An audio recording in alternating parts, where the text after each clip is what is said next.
സുഭാഷിതങ്ങൾ 5-ാം അധ്യായം 1 മുതൽ 23 വരെയുള്ള വാക്യങ്ങൾ. മകനെ, എൻ്റെ ജ്ഞാനത്തിൽ ശ്രദ്ധ പതിക്കുകയും എൻ്റെ വാക്കുകൾക്ക് ചെവി കൊടുക്കുകയും ചെയ്യുക. അപ്പോൾ നീ വിവേചനാശക്തി കാത്തു സൂക്ഷിക്കുകയും നിന്റെ അധരം അറിവ് സംരക്ഷിക്കുകയും ചെയ്യും. ദുശ്ചരിതയായ സ്ത്രീയുടെ അധരം തേൻ പൊഴിക്കുന്നു. അവളുടെ മൊഴികൾ തൈലത്തേക്കാൾ സന്ദിഗ്ധമാണ്. എന്നാൽ ഒടുവിൽ അവൾ കാഞ്ഞിരം പോലെ കയ്പുള്ളവളും ഇരുതല വാൾ പോലെ മൂർച്ചയുള്ളവളുമായി തീരും. അവളുടെ പാദങ്ങൾ മരണത്തിലേക്ക് ഇറങ്ങുന്നു. അവളുടെ കാലടികൾ പാതാളത്തിലേക്കുള്ള മാർഗത്തിലാണ്. അവൾ ജീവന്റെ വഴി ശ്രദ്ധിക്കാതെ എങ്ങോട്ടെന്നില്ലാതെ അലഞ്ഞു തിരിയുന്നു. അവൾ അതറിയുന്നുമില്ല. ആകയാൽ മക്കളെ, ഞാൻ പറയുന്നത് കേൾക്കുവിൻ. എൻ്റെ വചനങ്ങളിൽ നിന്ന് വ്യതിചലിക്കരുത്. അവളിൽ നിന്ന് അകന്നു മാറുവിൻ. അവളുടെ വാതിലുക്കൽ ചെല്ലരുത്. ചെന്നാൽ മറ്റുള്ളവരുടെ ദൃഷ്ടിയിൽ നിന്റെ സത്കീർത്തി നഷ്ടപ്പെടുകയും നിന്റെ ആയുസ് നിർദ്ധയർ അപഹരിക്കുകയും ചെയ്യും. അന്യർ നിന്റെ സമ്പത്ത് മതിയാവുവോളം അപഹരിക്കുകയും നിന്റെ അധ്വാനത്തിന്റെ ഫലം അവരുടെ വീട്ടിലെത്തുകയും ചെയ്യും. അങ്ങനെ ജീവിതാന്ത്യത്തിൽ ശരീരം ക്ഷയിച്ച് എല്ലും തോലുമായി നീ ഞരങ്ങിക്കൊണ്ട് പറയും, ഞാൻ എത്രമാത്രം ശിക്ഷണം വെറുത്തു. എൻ്റെ ഹൃദയം എത്രമാത്രം ശാസനത്തെ പുച്ഛിച്ചു. ഞാൻ എൻ്റെ ഗുരുക്കന്മാരുടെ വാക്കുകൾ കേൾക്കുകയോ ഉപദേഷ്ടാക്കൾക്ക് ചെവി കൊടുക്കുകയോ ചെയ്തില്ല. സമൂഹത്തിന് മുമ്പിൽ ഞാൻ തീർത്തും നശിച്ചവനെ പോലെയായി. നിന്റെ കിണറ്റിൽ നിന്ന്, നിന്റെ ഉറവയിൽ നിന്ന് മാത്രമേ വെള്ളം കുടിക്കാവൂ. നിന്റെ ഉറവുകളെ മറുനാട്ടിലും നീരൊഴുക്കുകളെ തെരുവുകളിലും ഒഴുക്കിക്കളയുകയോ? അവ നിന്റെ അടുത്തുള്ള അന്യർക്ക് വേണ്ടി ആവാതെ നിനക്ക് വേണ്ടി മാത്രമായിരിക്കട്ടെ. നിന്റെ ഉറവ, നിന്റെ യൗവനത്തിലെ ഭാര്യ അനുഗ്രഹീതയായിരിക്കട്ടെ. അവളിൽ ആനന്ദം കൊള്ളുക. അവൾ ചന്തമുള്ളൊരു മാൻപേട, സുന്ദരിയായ മാൻപേട തന്നെ. അവളുടെ സ്നേഹം നിന്നെ സദാ സന്തോഷം കൊണ്ട് നിറയ്ക്കട്ടെ. അവളുടെ പ്രേമം നിന്നെ എപ്പോഴും ലഹരി പിടിപ്പിക്കട്ടെ. മകനെ, നീ ദുശ്ശരിയായ സ്ത്രീയുടെ വഴി പെടുകയും സ്ഥൈര്യയുടെ വക്ഷസിനെ ആക്ലേശിക്കുകയും ചെയ്യുന്ന എന്തിന്? മനുഷ്യന്റെ ചെയ്തികളെല്ലാം കർത്താവ് കാണുന്നു.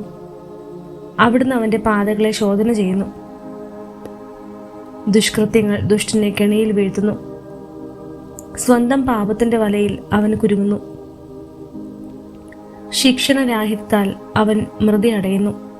വലിയ ഭോഷത്വ നിമിത്തം അവൻ നശിക്കുന്നു. സുഭാഷിതങ്ങൾ 6-ാം അധ്യായം 1 മുതൽ 35 വരെയുള്ള വാക്യങ്ങൾ. മകനെ, നീ അയൽക്കാരന് വേണ്ടി ജാമ്യം നിൽക്കുകയോ അന്യന് വേണ്ടി വാക്ക് കൊടുക്കുകയോ ചെയ്തിട്ടുണ്ടോ?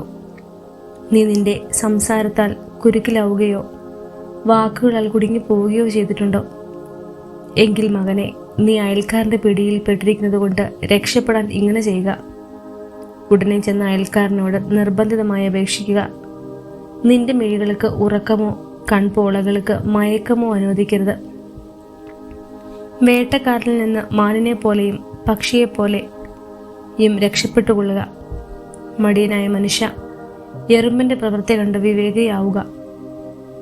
മേലാളനോ കാര്യസ്ഥനോ രാജാവോ ഇല്ലാതെ അത് വേനൽക്കാലത്ത് കലവറയൊരുക്കി കൊയ്ത്തുകാലത്ത് ഭക്ഷണം ശേഖരിച്ചു വയ്ക്കുന്നു. മടിയ, നീ എത്ര നാൾ നിശ്ചേഷിച്ചനായിരിക്കും? നീ എപ്പോഴാണ് ഉറക്കത്തിൽ നിന്ന് ഉണരുക? കുറച്ചുകൂടി ഉറങ്ങാം, തെല്ലും നേരം കൂടി മയങ്ങാം, കൈയും കെട്ടിയിരുന്ന് അല്പം കൂടി വിശ്രമിക്കാം. ഫലമോ ദാരിദ്ര്യം വഴിപോക്കനെ പോലെയും ദുർഭിഷ്ടം കൊള്ളക്കാരനെ പോലെയും നിന്റെ മുൻപിലെത്തും. നിർഗുണനായ ദുഷ്ടൻ കുടില സംസാരവുമായി ചുറ്റി നടക്കുന്നു. അവൻ കണ്ണുകൊണ്ട് അടയാളം കാട്ടുകയും കാലുകൊണ്ട് തോണ്ടുകയും വിരലുകൊണ്ട് ചൂണ്ടിക്കാട്ടുകയും ചെയ്യുന്നു. അവൻ തുടർച്ചയായി അനേക്യം വിതച്ചുകൊണ്ട് വഴിപിഴച്ച ഹൃദയത്തോടെ തിന്മകളിലേക്ക് ഒരുങ്ങുന്നു. തന്മൂലം പെട്ടെന്ന് അവൻ്റെ മേൽ അത്യാഹിതം നിബദിക്കും. നിമിഷത്തിനുള്ളിൽ അവൻ പ്രതിവിധിയില്ലാത്ത വിധം തകർന്നു പോകും. കർത്താവ് വെറുക്കുന്ന 6 കാര്യങ്ങളുണ്ട്. 7-ാമതൊന്നുകൂടി അവിടുന്ന് മ്ലേച്ഛമായി കരുതുന്നു.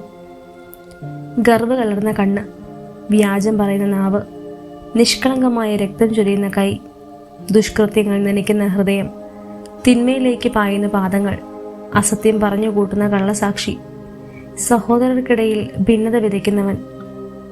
മകനെ, നിന്റെ പിതാവിൻ്റെ കൽപ്പന കാത്തുകൊള്ളുക. മാതാവിൻ്റെ ഉപദേശം നിരസിക്കരുത്. അവയെ നിന്റെ ഹൃദയത്തിൽ സദാ ഉറപ്പിച്ചുകൊള്ളുക. അവ നിന്റെ കഴുത്തിൽ ധരിക്കുക. നടക്കുമ്പോൾ അവ നിന്നെ നയിക്കും. കിടക്കുമ്പോൾ നിന്നെ കാത്തുകൊള്ളും.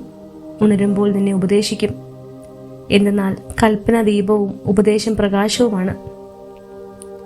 ശിക്ഷണത്തിൻ്റെ ശാസനകളാകട്ടെ ജീവന്റെ മാർഗവും. അവ ദുഷിച്ച സ്ത്രീയിൽ നിന്നും സ്ഥൈര്യയുടെ മൃദുല ഭാഷണത്തിൽ നിന്ന് നിന്നെ കാത്തു സൂക്ഷിക്കുന്നു. അവളുടെ സൗന്ദര്യം നീ മോഹിക്കരുത്. കടാക്ഷ വിക്ഷേപം കൊണ്ട് നിന്നെ പിടിയിലമർത്താൻ അവളെ അനുവദിക്കുകയുമരുത്. എന്തെന്നാൽ വേശ്യയ്ക്കൊരപ്പകഷ്ണം മതി കൂലി. വ്യഭിചാരിണിയാവട്ടെ ഒരുവന്റെ ജീവനെ തന്നെ ഒളിവിൽ വേട്ടയാടുന്നു. ഉടുപ്പ് കാത്താതെ മാരടത്തിൽ തീ കൊണ്ട് നടക്കാൻ ആർക്ക് കഴിയും?